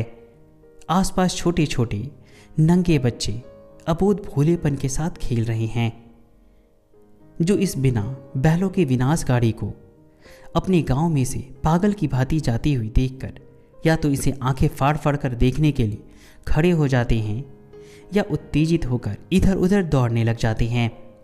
स्त्रियां घूंघटों में से ही एक बार झांक लेती है, जबकि पुरुष अपनी उदासीनता के नीचे कौतूहल को छिपाए रास्ते के किनारे ही सुस्ती में पड़े रहते हैं। एक जगह तो गांव के सभी लोग मौज मस्ती करते हुए वहां के काफी बड़े तालाब में नहा रहे थे।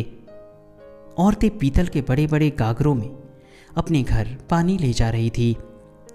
रास्ता हमें हर्षप्रद टीले टेकरियों पर से ऊपर नीचे ले जा रहा था। कार में हम उछलते लुढ़कते जा रहे थे। कार कभी एकदम नीचे जाकर छोटे छोटे नदी नालों में से जाती तो कभी उनकी सूखी बालों में से फिसलती खींचती जाती। एक जगह अपूर्ण पुल के कारण दूर से चक्कर काट कर भी गई और आखिर लगभग 5 बजे हम लोग अपने गंतव्य स्थल ब्यूर के पास पहुंच गए।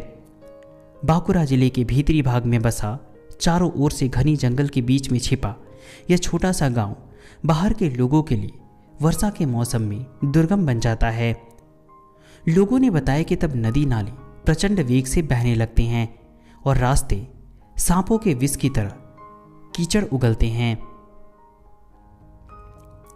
बाहर खुले मैदान में स्थापित ग्राम देवता की पूजा कर घर लौट रहे लोगों के एक झुंड में से किसी को हमारे साथ आकर गिरीबाला का घर दिखाने के लिए जब हमने कहा तो दर्जन भर अधनंगे बच्चे दोनों तरफ से गाड़ी पर चढ़ गए। रास्ता खजूरों झुरमुट से बसे मिट्टी के घरों की ओर जा रहा था, परंतु वहां तक पहुंचने के पहले एक स्थान पर फोर्ड खतरनाक हद तक टेढ़ी हो गई, फिर आगे जाकर जोर से ऊपर उछलकर नीचे गिरी। वह संकीर्ण रास्ता पेड़ों के और तालाबों के चक्कर लगाता हुआ टेकरियों के ऊपर से गड्ढों और बैलगाड़ी के गहरे धारा पथों में से जा रहा था।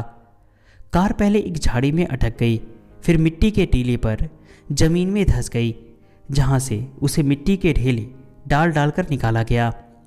धीरे धीरे सावधानी से हम आगे बढ़ते ही जा रहे थे कि अचानक सामने ठीक रास्ते पर ही झाड़ झंकाड़ का एक ढेर पड़ा होने से रास्ता ही बंद हो गया था। हमें एक ढलान युक्त विशाल पत्थर से नीचे जाते हुए एक सूखे तालाब में उतरना पड़ा, जिससे बाहर आने के लिए कुछ जमीन छीलनी पड़ी और ढेले हटाने पड़े। बार बार रास्ता ऐसा होता जाता था कि लगता था आगे जाना असंभव है, परंतु तीर्थ यात्रा तो पूरी होनी ही चाहिए। कुछ लड़कों ने अपने फावड़े लाकर रास्ते की सारी बाधाओं को हटा दिया। गणेश जी की कृपा और सैकड़ों बच्चे तथा उनके माता पिता दूर से देखते रहे। इसके बाद बैलगाड़ी के अति प्राचीन से लगने वाले धारापथ से हम धीरे धीरे आगे सरकने लगे। औरतें अपनी झोपड़ियों के दरवाजे से आंखें फाड़ फाड़ कर देख रही थी। पुरुष कार के साथ साथ और पीछे पीछे चल रहे थे और बच्चे इस शोभा यात्रा की भीड़ को बढ़ाते हुए इधर उधर दौड़ रहे थे। हमारी कार इन रास्तों पर चली आने वाली शायद पहली ही मोटर गाड़ी थी। इस क्षेत्र में बैलगाड़ी संघ की सर्वशक्तिमान रहा होगा। हमने क्या खलबली मचा दी थी।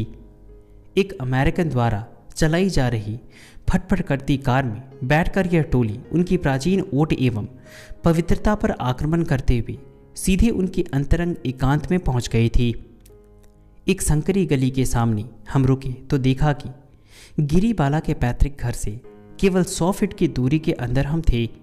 रास्ते भर इतनी कठिनाइयों से जूझने के बाद और 30 पर यात्रा का अंत इतना बेढंग होने के बाद वह घर देखकर हम लक्ष्य पूर्ति के रोमांच से पुलकित हो उठे। हम उस 2 मंजिला ईंट और प्लास्टर के घर की ओर बढ़े। आसपास की मिट्टी की झोपड़ियों पर यह घर पूरी तरह से हावी हो रहा था। घर की मरम्मत हो रही थी क्योंकि उसके चारों ओर बांस बल्लियों का ढांचा बना हुआ था। तीव्र उत्कंठा के साथ और भीतर से फूट पड़ते आनंद को हृदय में ही दबाए हम उस पावन मूर्ति के दरवाजे के सामने खड़े थे, जिसे प्रभु ने अपने क्षुधा रहित स्पर्श से धन्य कर दिया था। इस अपूर्व दृश्य को निहारते छोटे बड़े नंगे कपड़े पहने सभी ग्राम निवासी निरंतर आश्चर्य से मुंह फाड़े हमारे पीछे पीछे चल रहे थे। औरतें थोड़ी दूर दूर रह रही थी, परंतु उनकी जिज्ञासा स्पष्ट दिख रही थी। पुरुष और बच्चे तो सब संकोच छोड़कर सीधे हमारे पीछे ही थे। थोड़ी ही देर में एक नाटी सी मूर्ति दृष्टिगोचर हुई। यह थी माता गिरीबाला। वे फीके सुनहरे से रंग की साड़ी में लिपटी हुई थी। भारतीय प्रथा के अनुसार घूंघट में से झांकती हुई वे संकुचाती, कुछ झिझकती हुई सामने आई। घूंघट की छाया में उनकी आंखें तप्त अंगारों के समान तेजस्वी लग रही थी। दया एवं आत्मज्ञान उनके चेहरे पर स्पष्ट झलक रहा था। किसी भी ऐहिक आसक्ति का वहां लवलेश नहीं था। ऐसे पवित्र चेहरे का दर्शन कर हम मुग्ध हो उठे। शालीनता के साथ विनयपूर्वक वे हमारे पास आई और उन्होंने हमें अपने कैमरों से अनेक स्थिर फोटो एवं चलचित्र लेने दिया।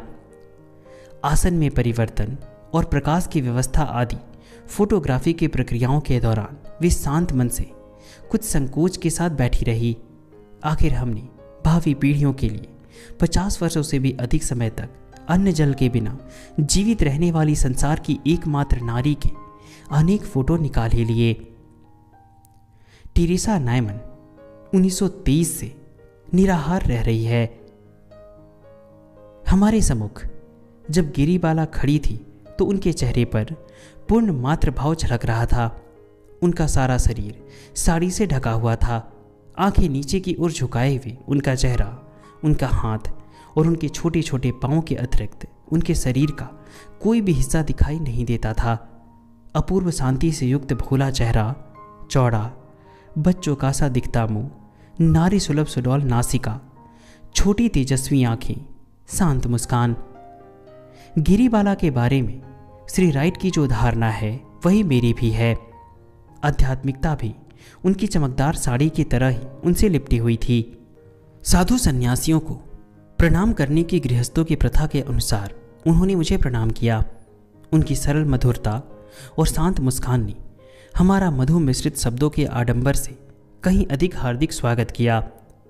यात्रा की सारी कठिनाइयां और थकावट एक पल में हमारे दिमाग से निकल गई। गिरीबाला जी बरामदे में पालथी मारकर बैठ गई। वार्धक्य के चिन्ह तो उनके शरीर पर दृष्टिगोचर हो रहे थे, पर उनकी काया छीन नहीं थी। उनकी सांवली त्वचा साफ और स्वस्थ थी। मैंने बंगाली भाषा में बोलना प्रारंभ किया। मां, 25 वर्षों से अधिक समय से मैं इस तीर्थ यात्रा के लिए उत्सुक था। मैंने स्थितिलाल नंदी बाबू से आपके पुनीत जीवन के बारे में सुना था। उन्होंने सहमति दर्शक सिर हिलाते हुए कहा, हाँ, नवाबगंज के मेरे पड़ोसी।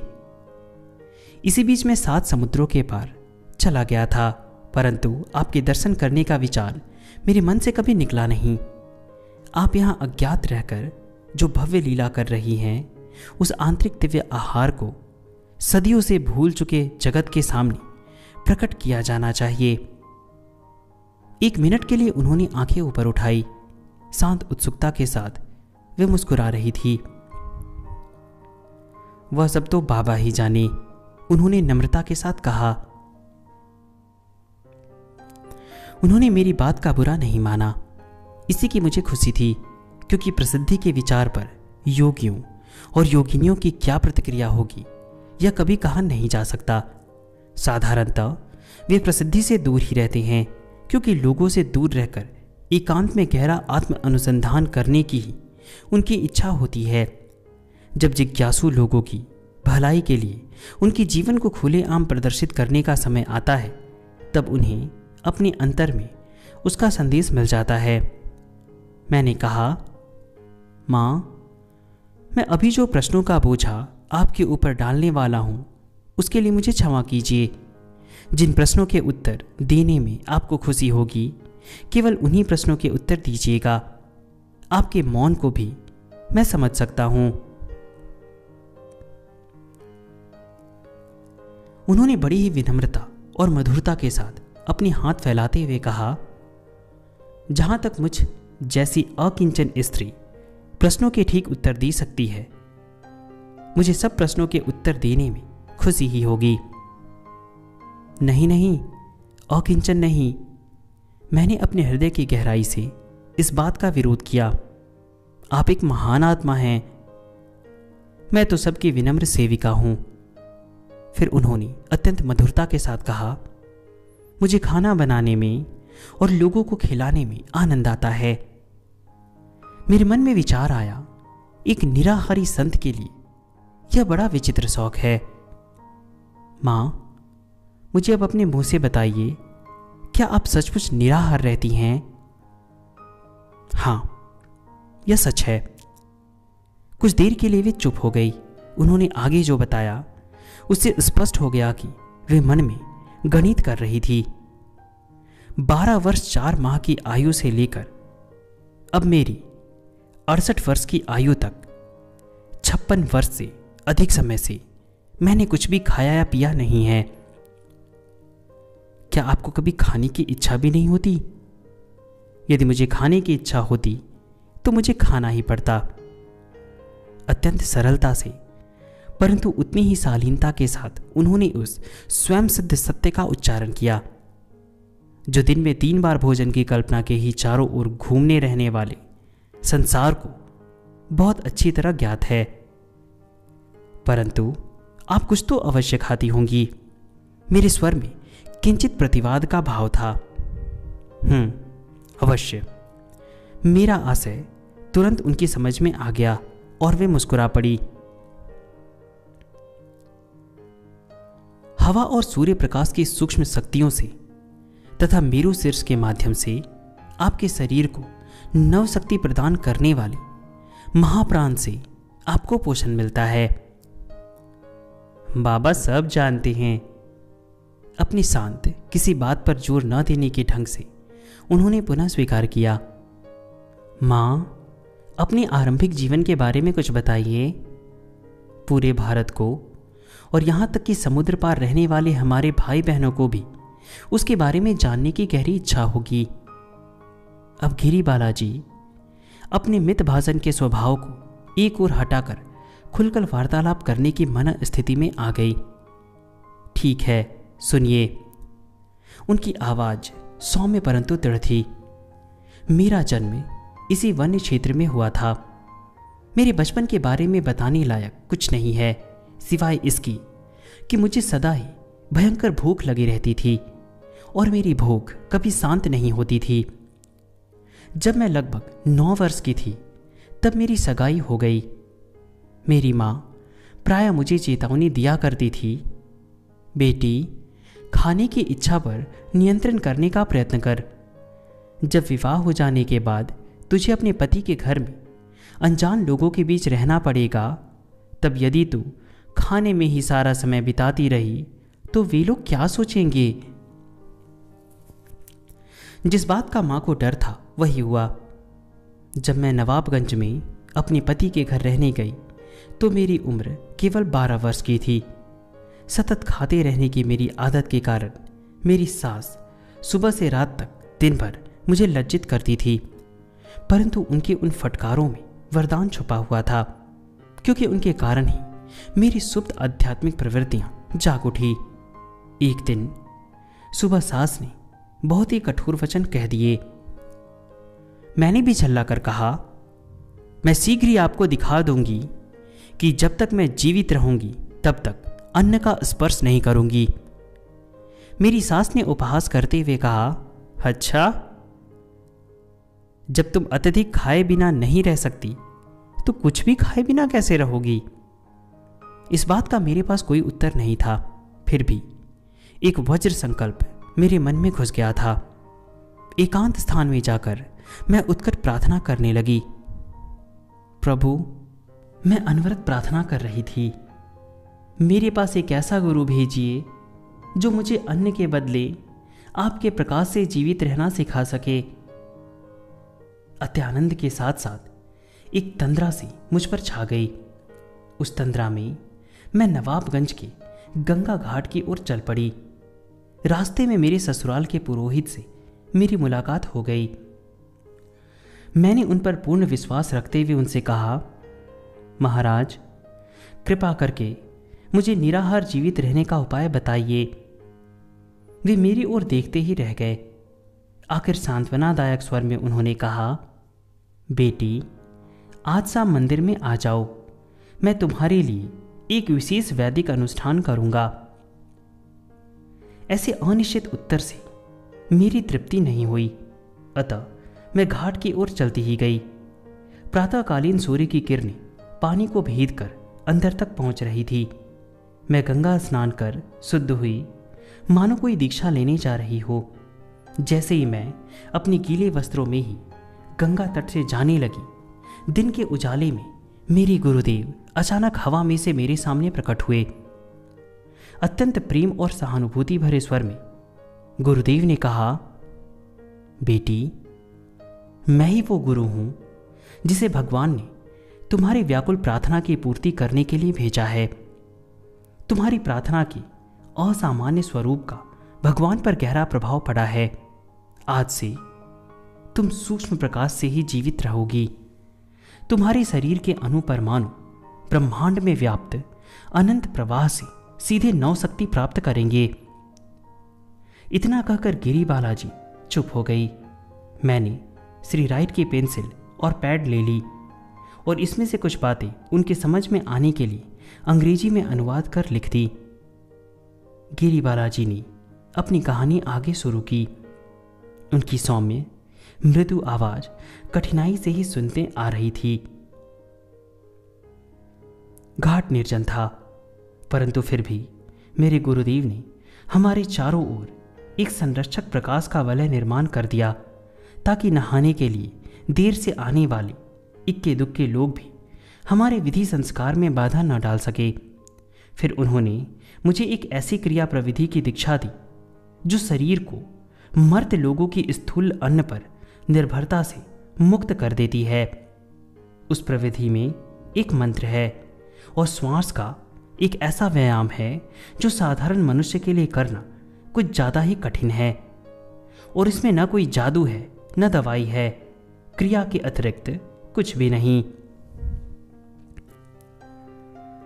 अमेरिकन संवाददाताओं की शैली में, जिन्होंने अनजाने में अपनी कला मुझे सिखा दी थी, मैंने गिरी बालाजी से अनेक विषयों पर प्रश्न किए, जिनके बारे में मुझे लगा कि संसार उन्हें जानने के लिए उत्सुक रहेगा। उन्होंने थोड़ी थोड़ी करके जो जानकारी मुझे दी वह इस प्रकार है। मुझे कभी कोई संतान नहीं हुई। अनेक वर्ष पहले मैं विधवा हो गई। मैं बहुत कम सोती हूँ, क्योंकि मेरे लिए सोना और जागना एक समान ही है। रात को मैं ध्यान करती हूँ और दिन में घर के कामकाज करती हूँ। जब ऋतु बदलते हैं तब मुझे वातावरण में किंचित फर्क अनुभव होता है। मैं कभी बीमार नहीं पड़ी और न ही मुझे कभी कोई रोग हुआ।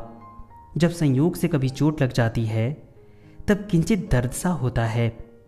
मेरे शरीर से किसी प्रकार का कोई मल निस्सारण नहीं होता। मैं अपने हृदय की धड़कन और श्वास को नियंत्रित कर सकती हूं। अंतर्दर्शनों में मुझे प्रायः ही अपने गुरु के तथा अन्य महात्माओं के दर्शन होते हैं। मैंने पूछा, मां, निराहार जीवित रहने की पद्धति आप दूसरों को क्यों नहीं सिखाती? संसार के भूखों मरने वालों करोड़ों लोगों के लिए मेरे मन में जो आशा जागी थी वह क्षण भर में चूर चूर हो गई। नहीं, उन्होंने नकारार्थी सिर हिलाते हुए कहा, मेरे गुरुदेव ने इस रहस्य को कभी किसी पर प्रकट न करने का सख्त आदेश दे रखा है। वे ईश्वर की सृष्टि लीला में किसी प्रकार से दखल देना नहीं चाहते। यदि मैं अनेक लोगों को निराहार रहना सिखा दूं, तो किसान लोगों को भी वह अच्छा नहीं लगेगा। रस भरे फल भूमि पर बेकार ही पड़े रहेंगे। ऐसा लगता है कि दुख, भूखमरी और जरा व्याधि हमारे ही कर्मों के चाबुक हैं, जो हमें अंततः जीवन के सच्चे अर्थ को जानने का प्रयास करने पर विवश करते हैं। मैंने धीरे धीरे कहा, मां, अकेले आपको ही निराहार रहने का सामर्थ्य देने का क्या उपयोग? यह सिद्ध करने के लिए कि मनुष्य आत्मा है। उनका चेहरा ज्ञान के तेज से प्रदीप्त हो उठा। यह दिखाने के लिए कि दैवी उन्नति द्वारा मनुष्य धीरे धीरे सनातन तेज से जीवित रह सकता है, कि उसे अन्य की कोई आवश्यकता नहीं रहती। संत गिरी बालाजी ध्यान की एक गहरी अवस्था में उतर गई। उनकी दृष्टि अंतर में लग गई थी। उनकी शांत आंखों में कोई भाव नहीं रहा। उन्होंने एक विशिष्ट निश्वास छोड़ा, जो समाधि की परमानंद में श्वास रहित अवस्था में प्रवेश करने से पहले छूटता है। थोड़ी देर के लिए वे आंतरिक आनंद के उस स्वर्ग में पहुंच गई, जहां कोई प्रश्न नहीं पूछे जाते। रात का अंधेरा छा गया था। मिट्टी के तेल के एक छोटे से दिए का प्रकाश वहां अंधेरे में चुपचाप बैठे अनेक ग्रामीणों के सिर पर टिमटिमा रहा था। इधर उधर उड़ते जुगनू और दूर स्थित झोपड़ियों के तेल के दिए मखमली रात में विचित्र सी लगने वाली उज्जवल आकृतियां निर्माण कर रहे थे। विदाई का दुखदायी समय आ गया था। हमारे सामने कष्टप्रद यात्रा पड़ी हुई थी। जब गिरी बालाजी ने आंखें खोली, तब मैंने उनसे कहा, गिरी बालाजी, मुझे अपने पास रखने के लिए अपनी कोई निशानी दीजिए। आपकी किसी साड़ी का एक आध टुकड़ा। थोड़े ही समय में वे बनारसी सिल्क का एक टुकड़ा ले आई और उसे अपने हाथ में रखकर आगे बढ़ाते हुए वे अचानक जमीन पर लौट कर मुझे साष्टांग प्रणाम करने लगी। भक्ति और आदर से भरकर मैंने कहा, मां, मुझे ही अपने पवित्र चरणों का स्पर्श करने दो।